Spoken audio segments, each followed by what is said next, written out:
To mitigate speed and the risk of crashes on the approach to the Forest of Arenberg, we've got another change. In 2024 we had a chicane.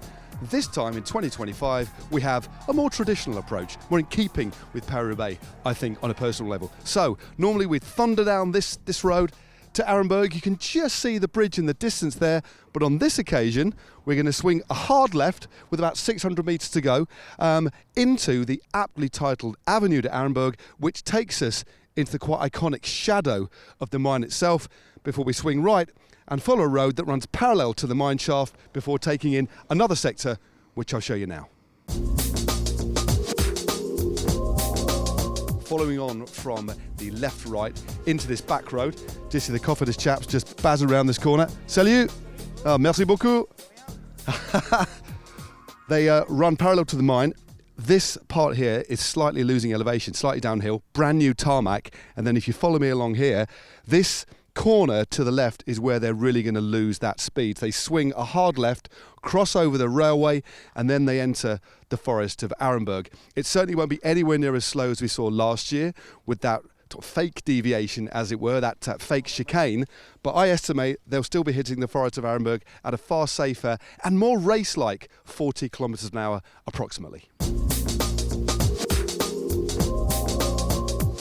This is the entrance to Mons-en-Pavel, one of only 3 5-star sectors in Paris-Roubaix, and they're going to be carrying so much speed when they swing into this left-hander off the main road, slightly downhill. But look at this as a welcome to the pavé. They've actually got a slight drop-off and a nice pothole. Now, this particular sector is 3 k's long. It was first introduced into Paris-Roubaix way back in 1978 and is one of the few sectors that gently meanders uphill. It is absolutely brutal, often forces some of the most decisive splits in the race. Let's take a look a little bit deeper in. Just to add to its difficulty, including of course the harsh cobblestones, this sector has 2 90-degree corners. The first of which is the right-hander just over the brow of the hill. The second of which is this very technical, dry today left-hand corner, which if wet can get notoriously boggy. Now as you can see, they're losing elevation here, carrying it left, and then the final 1100 metres of this sector is slightly uphill, almost imperceptibly, but at this stage of the race, this is one of the toughest and most strength-sapping sectors.